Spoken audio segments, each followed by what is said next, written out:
Salut tout le monde, j'espère que vous allez bien. Donc on se retrouve encore aujourd'hui pour une nouvelle vidéo concernant notre tutoriel sur la création d'un site web avec le framework Laravel. Donc aujourd'hui nous allons parler un peu des Git. Donc c'est un outil que nous avons installé lors de la première vidéo. Et malheureusement jusqu'à présent on n'est pas en train de l'utiliser. Parce que j'ai vite compris que le projet est en train d'avancer, mais Git, on n'est toujours pas en train de l'utiliser. Donc, je voulais un peu vous en parler. Et puis, nous allons l'intégrer aussi dans notre projet. Donc, vous verrez que c'est vraiment intéressant d'utiliser Git. Voilà. Donc, Git, voilà. Donc, Git est un outil donc, ou un système de contrôle de version. Donc, il vous permet de pouvoir garder toutes les différentes versions de votre projet. Donc, c'est-à-dire, si vous avez par exemple un projet qui est déjà fini, ouais, donc vous avez développé un site web, vous l'avez déjà déployé, vous l'avez vraiment fini, hein, et après, vous avez des modifications à apporter. Ouais. Donc, grâce à cet outil Git, vous pouvez garder votre ancienne version et puis modifier la nouvelle version sans pour autant déranger l'ancienne version. Ouais. Donc, c'est ce qui est vraiment intéressant avec Git. Donc, avec des branches, tout ça, vous pouvez créer une nouvelle branche, copier votre première version et puis le mettre dans une nouvelle branche, ensuite modifier cette nouvelle version que vous voulez apporter de modification sans pour autant toucher ou déranger à l'ancienne version qui est déjà fonctionnelle. Vous voyez? Donc, ces genres de choses arrivent souvent, même avec les applications mobiles ou les applications, toutes les applications, je dirais. Donc, vous avez telle version, mise à jour. Donc, donc ça s'est fait, c'est grâce à ces genres d'outils que ces genres de mises à jour se font. Voilà. À part ça, Git vous permet également de partager votre fichier en équipe. Ouais, donc, la majorité de projets de développement se font en équipe, quoi. Donc avec Git, vous pouvez partager votre dossier, le mettre dans GitHub, travailler en équipe, faire des commits. Lorsque par exemple, euh, comment dirais-je, un membre de votre équipe apporte une modification, donc Git va faire la suivi, donc la trace de votre projet, quoi. Voilà. Donc c'est ce que nous allons essayer d'en parler aujourd'hui. Donc dans la première vidéo, je vous avais déjà essayé un peu de parler de ça. Et dans cette vidéo, nous allons essayer vraiment de l'utiliser. Donc pour l'installation, on l'avait déjà fait. Donc je vous avais appris comment le faire avec Windows. Je vous avais également appris comment le faire avec Ubuntu. Donc pour l'installation, donc il suffit juste. Donc si vous êtes arrivé à ce niveau, normalement vous êtes déjà capable d'installer Git. Donc sinon, je mettrai les liens de la première vidéo dans la description pour ceux qui, voilà, ceux qui sont tombés pour la première fois dans cette vidéo. Donc, on a installé Git, mais il faut configurer Git. Vous voyez, donc Git n'est pas configuré sur cette machine. Donc, il faut le configurer. Donc, avant de pouvoir le configurer, il faut d'abord créer un compte GitHub. Donc, moi, j'ai déjà un compte GitHub et j'aurai besoin de certaines informations. Donc, je vais venir dans Settings. Et là, j'aurai besoin du nom et puis de mon adresse email. Donc là, il faut qu'on puisse configurer Git. Donc je vais ouvrir PowerShell. Vous pouvez ouvrir PowerShell ou l'invite des commandes. Tout dépendra de vous. Donc je vais ouvrir PowerShell. Voilà. PowerShell. Et là, je vais configurer Git. Donc, nous allons faire git config pour configurer Git. Donc cette configuration c'est fait une seule fois par machine. Ouais. Donc si vous changez une nouvelle machine, il faudrait refaire encore la configuration. Donc la configuration c'est fait une seule fois par machine. Bon, avant de pouvoir faire la configuration, nous allons d'abord vérifier est-ce que vraiment Git est installé. Donc je vais vérifier la version. Donc git-version. Là, on peut bien voir que Git est installé et la version 2.34.1. Donc, c'est bon pour la version. Nous allons maintenant passer à la configuration. Donc, pour configurer Git, très simple. Donc, il suffit de faire git config. Bon, moi, je l'avais déjà fait, mais je vais quand même le refaire. Donc, git config. Nous allons faire une configuration globale, c'est-à-dire une configuration pour cette machine. Donc, git config-global. Ensuite, user.name. Vous voyez, il faut indiquer les names. Bon, moi, le nom que j'avais mis sur GitHub, c'est Andelomata. Donc, voilà, je vais le mettre Andelomata. Ensuite, je valide. Et puis, je vais faire git config global user.email. Pour l'adresse email, c'est mon adresse email qui est là. Voilà, je vais mettre mon adresse email dans mon adresse email GitHub. Voilà. Je valide et je peux vérifier également. Donc, si je fais git config-global name, si je valide, vous verrez que il va m'indiquer mon nom. Donc, la configuration a été faite. Et puis, si je fais git config-global user email, vous voyez, il va m'afficher mon adresse email. Donc, après avoir configurer Git. Alors, comment utiliser Git? Donc, si vous avez un projet dans votre machine, comme c'est le cas avec nous, on a un projet. Donc, c'est un projet classique, hein, car Git n'est pas initialisé dans ces projets. Donc, comment initialiser Git dans un projet? Parce que lorsque vous allez créer, chaque projet que vous allez créer, si vous voulez que ces projets puissent utiliser Git ou que ces projets puissent avoir un dépôt Git, il faut initialiser Git dans ces dossiers. Nous, dans notre projet Laravel, nous n'avons pas encore initialisé Git. Donc, qu'est-ce que nous allons faire? Bon, aujourd'hui, nous n'allons pas le faire avec notre projet. Nous allons créer un petit projet simple avec des pages HTML simples pour que vous puissiez bien comprendre les concepts. Donc, je vais revenir dans le disque local C pour accéder à à notre dossier qui contient nos projets. Donc c'était normalement, donc je vais d'abord accéder à ces dossiers. Donc CD, CD, c'était Laravel Project, si je ne me trompe pas. Voilà, c'était Laravel Project. Donc je vais faire CD Laravel Project. C'est bon. Donc notre projet, voilà, my app, il est déjà là. Nous allons créer un autre projet. Donc je vais faire un clear. Là, je vais faire mkdir. Ensuite, comment je peux l'appeler? Learn Git, par exemple. Voilà, je valide. Donc, si je fais un ls, vous voyez, donc j'ai notre projet Laravel My App et puis un autre projet Learn Git. Donc, je vais accéder. Donc, je vais faire un cd Learn Git et puis je vais ouvrir ces projets dans Visual Code. C'est bon.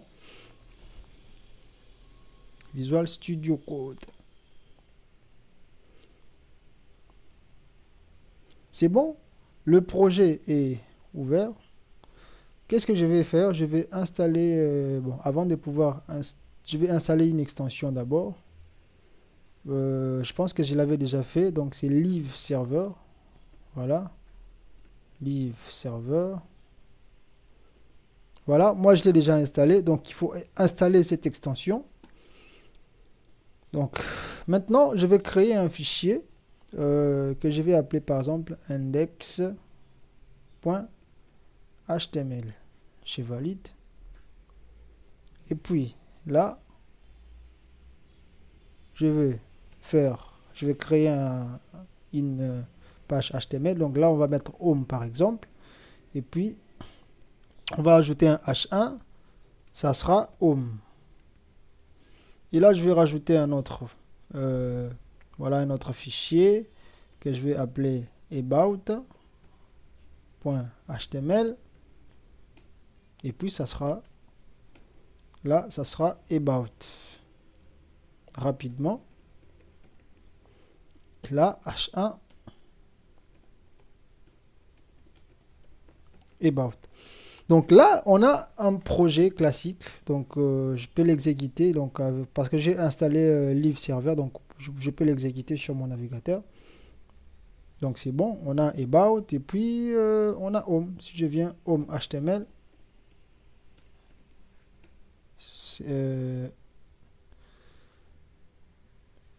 pourquoi il n'a pas accédé index, c'est pas home, c'est plutôt index, voilà. Index, voilà, c'est bon. On a nos deux fichiers. Donc, normalement, dans ces projets n'est pas un projet Git. Donc, je vais directement ouvrir le terminal ici. Donc, nouveau terminal. Ce projet n'est pas un projet Git. Donc, si j'essaye de faire, par exemple, Git statut pour voir le statut de mes fichiers, si je fais Git statut, vous voyez, fatal, donc not Git repository for or any of parent directory. Donc, ce n'est pas un projet Git, c'est un projet classique. Alors, comment faire pour que ces projets soient un projet Git ou un dépôt Git? Donc, il suffit de faire git init. Donc, là, je vais maintenant initialiser Git dans ces projets. Donc, je vais faire git init. C'est bon, j'ai initialisé Git dans ces projets. Et maintenant, si j'essaie de faire git statut, il va me répertorier tous mes fichiers qui sont là. Ouais. Donc, il me dit qu'il a trouvé le fichier about et puis le fichier index.html, mais il faut faire la trace de ces fichiers parce que c'est ça même l'objectif. Nous voulons faire la trace. Hein, pour chaque modification que nous allons apporter, donc nous devons savoir qu'est-ce qu'on a apporté comme modification dans tel fichier. Donc Git, il fait ce genre de choses. Alors, pour que, je vais d'abord fermer tout ça, pour que Git puisse faire la trace de nos fichiers, nous avons des possibilités.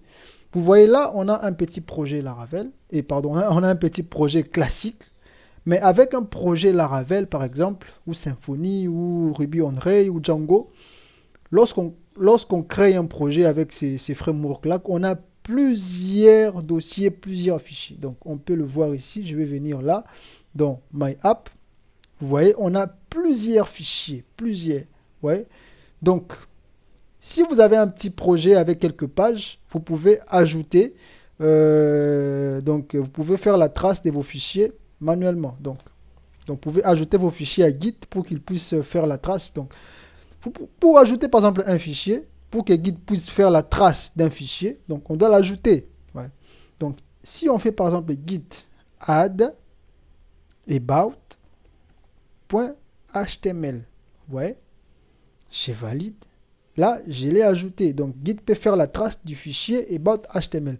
Donc, si je fais git statut, vous voyez, il me dit que c'est bon. Le fichier about.html, c'est bon, il a été ajouté. On peut faire la trace, mais index n'a pas été ajouté. Ouais. Donc, comme on n'a pas plusieurs, voilà, plusieurs fichiers, je peux également ajouter ce deuxième fichier, donc git add, et puis j'indique le nom, c'est index. Je vais juste enlever ça, index.html. Ouais.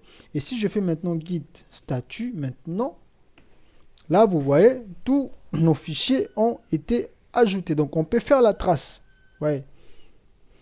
Donc là, vu que nos fichiers ont été ajoutés, il faut faire un commit. Donc il faut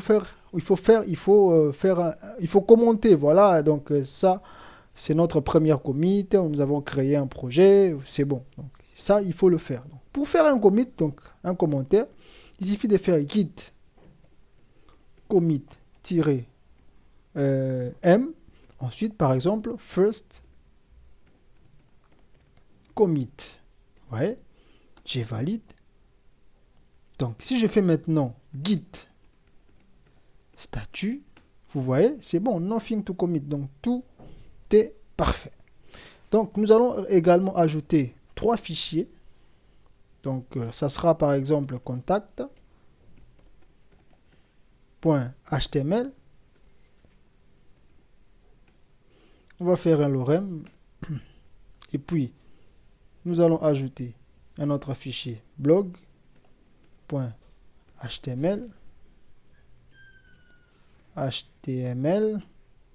Nous allons également faire un lorem. Vous voyez, ils sont colorés en vert. Donc, j'enregistre. Là, j'enregistre. Et puis, je vais rajouter un troisième fichier que je vais appeler, par exemple, comment.html. HTML. Là, je vais également faire un lorem. Donc, si je viens là, on va faire un clear. Je fais git statut. Vous voyez, il me dit que nous avons ajouté 3 fichiers. Donc, il faut faire la trace de ces fichiers. Hein. Alors, pour ne pas ajouter à chaque fois fichier par fichier, avec des projets, par exemple, comme Laravel ou Symfony ou autre framework, il y a plusieurs dossiers. Vous voyez là, il y a plusieurs dossiers. On ne peut pas ajouter un fichier par fichier, c'est impossible. Donc, pour ajouter tous les fichiers qui sont dans le répertoire courant, il suffit juste de faire git add-a comme ça.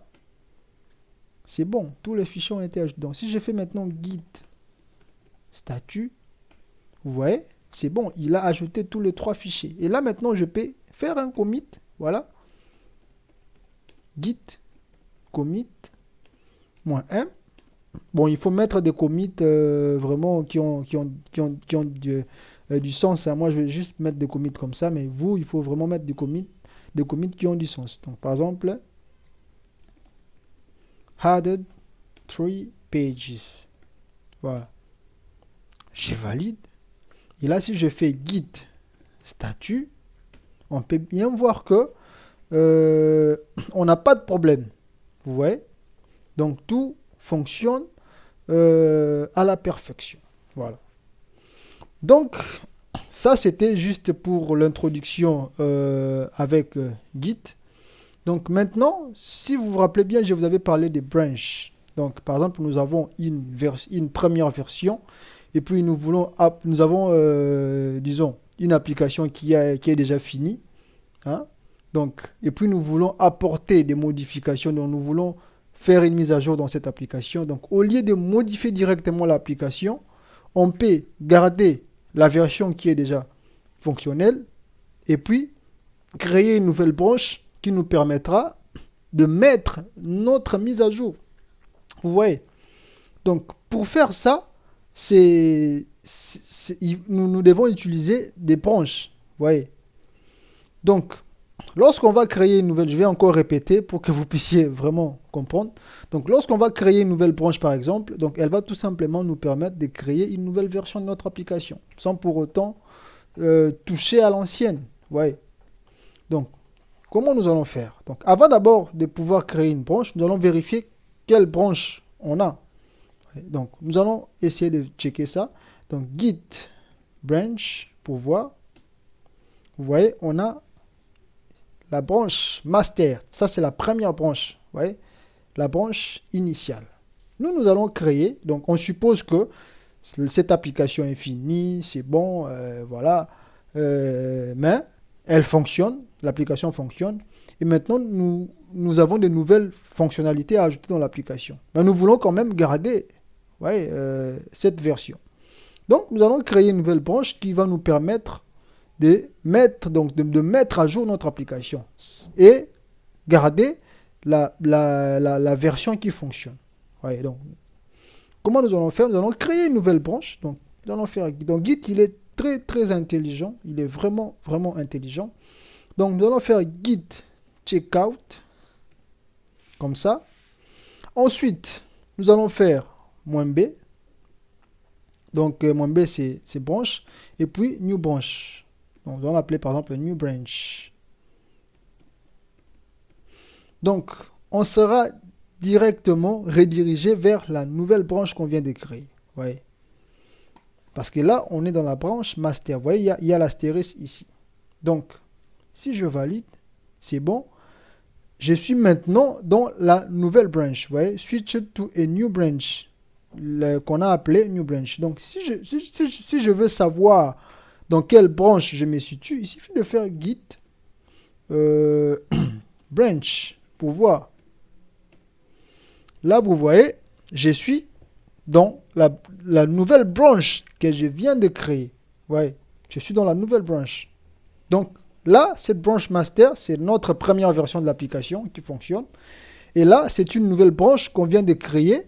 Donc, on va maintenant mettre nos mises à jour, sans pour autant déranger cette première version qui est là. Donc, qu'est-ce que je vais faire? Je vais venir dans index ici. Je vais mettre B, par exemple. Bien, je vais ajouter un paragraphe. Et là, on va mettre un P. Et là, je vais mettre un lorem. C'est bon. J'actualise, j'enregistre plutôt. Et là, je vais faire git add pour ajouter les modifications. Git add-a. Ensuite, je fais git commit -m pour dire que non, voilà. App. En tout cas, je suis vraiment en train de mettre des commits qui n'ont pas de sens, mais dans des vrais projets, il faut vraiment mettre des commits qui ont des sens. Voilà. Donc, bien, home page updated. Voilà. Updated, comme ça. Voilà. Je valide. C'est bon. Si j'ai fait git statut, c'est bon. Tout est OK. Ouais.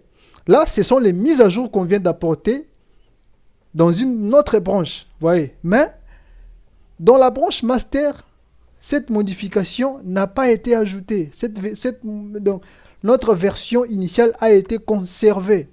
Vous voyez comment est-ce que Git est intelligent.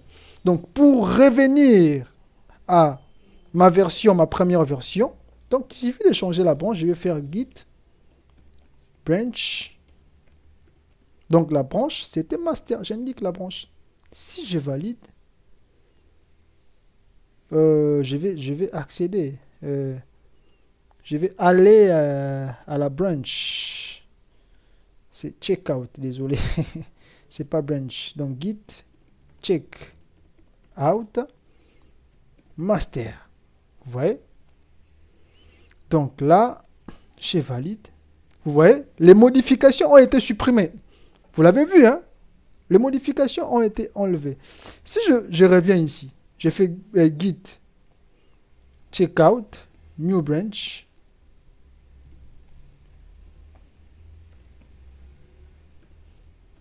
Vous voyez, les modifications ont été remises. Donc, c'est ce que j'aime avec Git. Donc, il est vraiment très, très intelligent. Il n'a pas touché ma première version. Vous voyez, donc la nouvelle branche que j'ai ajoutée, j'ai apporté mes modifications.